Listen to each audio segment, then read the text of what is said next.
चलिए अभी हम स्वरों की मात्राएं किस प्रकार से लगाई जाती हैं और उसका मात्राएं का जो डेफिनेशन है उसके बारे में देखते हैं। चलिए, भाषा को शुद्ध रूप से लिखने के लिए हमें मात्राओं के सही ज्ञान और प्रयोग करना आना चाहिए। प्रत्येक स्वर की अपनी मात्रा होती है। इन मात्राओं के लिए कुछ विशेष चिन्ह हैं। व्यंजन के साथ लगने वाले स्वरों के विशेष चिन्हों को मात्रा कहते हैं। आपको मात्रा की जो डेफिनेशन है वो लर्न कर लेनी है, ठीक है। चलिए, अब यहाँ पर स्वर की कौन कौन सी मात्राएं हैं वो देखिए। अ कोई मात्रा नहीं है, ठीक है। यहाँ पर उसकी कोई मात्रा नहीं होती। अ को उसके पर्टिकुलर रूप में ही यूज किया जाता है जब भी हम शब्दों के लिए यूज करते हैं। म प्लस अ म, ठीक है। अ की मात्रा, ठीक है, यहाँ पर आपको दिखेगी अगर आपको नहीं यहाँ पे पता चल रहा है तो। छ प्लस आ की मात्रा छा। छोटी की मात्रा, बड़ी की मात्रा, छोटे ऊ की मात्रा, बड़े ऊ की मात्रा, र, ई की मात्रा, ऐ की मात्रा, ओ की मात्रा और औ की मात्रा। ये जितनी भी मात्राएं हैं ये अगर आपको लर्न होंगी तो आप हमेशा शब्दों के साथ उनका प्रयोग कर सकते हैं आराम से। तो ये सबसे पहले आपको ये मात्राएं लर्न करनी है और उनका किस तरह से कौन से शब्द के साथ यूज करना है, तो नया वर्ड क्या बनेगा वो आपको ऑटोमेटिकली समझ में आएगा, ठीक है। जैसे यहाँ पर देखिए, छोटे ऊ की मात्रा का प्रयोग, बड़े ऊ की मात्रा का प्रयोग जब प्लस बड़े ऊ की मात्रा जू, तो उसके लिए हम जूता, जूट कोई भी वर्ड्स यूज कर सकते हैं, ठीक है।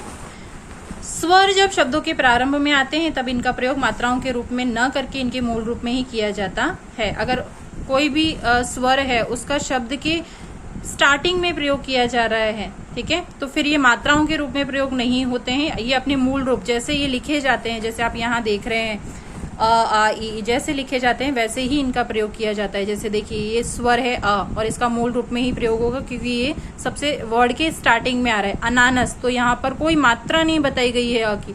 अ को हमेशा मूल रूप में ही प्रयोग किया जाता है। वैसे भी आम, तो आ का जो मूल रूप है जैसे लिखा जाता है वैसे का वैसे, यहाँ पर आ की मात्रा का प्रयोग बताया जा रहा था।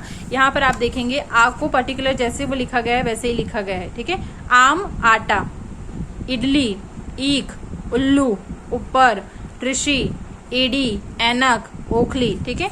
चलिए, अब व्यंजन कितने हैं और कौन कौन से उनके रूप हैं, ठीक है। ये पूरे हमारे वर्णमाला के व्यंजन हैं जिनका प्रयोग हम करते हैं, ठीक है।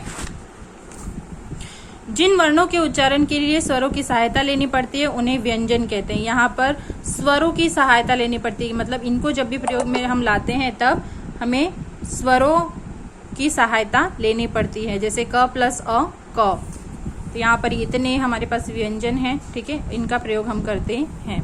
संयुक्त व्यंजन, इनके अलावा हमारी वर्णमाला में इतने जो व्यंजन हैं इनके अलावा हम जिन व्यंजनों का प्रयोग करते हैं उन्हें कहते हैं संयुक्त व्यंजन। और ये कौन कौन से हैं? श, त्र, ज्ञ और श्र, ये 4 संयुक्त व्यंजन हैं और इनके नियम आपको हमेशा याद होने चाहिए, तभी आप नया वर्ड बना सकते हैं। क प्लस स, तो श बनता है, तो रक्षा, शिक्षक। अगर आपको ये वर्ड कैसे बनता है, कौन से व्यंजनों के मेल से बनता है, ये लर्न होगा तो आप हमेशा उनको प्रयोग कर सकते हैं, ठीक है। ज प्लस ण, ज्ञ, यज्ञ, तो जब भी आपके सामने ज्ञ का प्रयोग आएगा तब आपको ये नियम याद होना चाहिए। तो चारों संयुक्त व्यंजनों के जो नियम है वो आपको याद कर लेने हैं। दो अलग अलग व्यंजनों के मेल से बने व्यंजन संयुक्त व्यंजन कहलाते हैं। चलिए नेक्स्ट चलते हैं हमारी वर्णमाला की तरफ। यहाँ पर कुछ प्रयोग बताए गए हैं आपको। अ को हलंत के रूप, ये हलंत जो कभी भी किसी वर्ड के नीचे आप तिरछी रेखा देखेंगे उसे क्या कहते हैं? हलंत कहते हैं, ठीक है। वर्णों के नीचे बिंदु लगाकर प्रयोग ध्वनियां बनती है, इन्हें व्यंजन के रूप में अपनाया जाता है। ऐसे ही आप अंग्रेजी भाषा के प्रभाव से ये ऑलरेडी हम आगे पढ़ चुके हैं। और ज और फ के नीचे जो बिंदी का प्रयोग किया जाता है ये फारसी के प्रभाव के कारण हमारे हिंदी में आ गया है, ठीक है। आप इसे नुक्ता का प्रयोग कह सकते हैं। वर्णमाला, भाषा में वर्णों के एक निश्चित क्रम में बंधे समूह को वर्णमाला कहते हैं। ये डेफिनेशन है वर्णमाला की, आपको अच्छे से लर्न कर लेनी है। और र के विभिन्न प्रयोग, किस तरह से र को प्रयोग में लिया जाता है हिंदी भाषा में, ठीक है।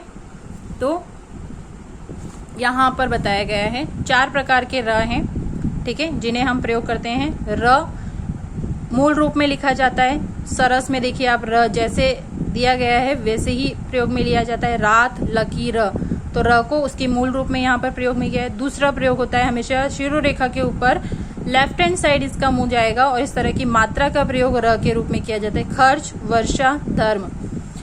तीसरा प्रकार है शब्द के नीचे इसे प्रयोग में लिया जाता है, इस तरह का इसका मात्रा का प्रयोग है, ट्रेन, ड्रामा, राष्ट्र। ठीक है, देखिए अब यहाँ पे भी र को इस तरह से प्रयोग किया गया है और यहाँ पर जब हम उसे तोड़ेंगे वर्ण के रूप में तब यहाँ पर र मूल रूप में आएगा।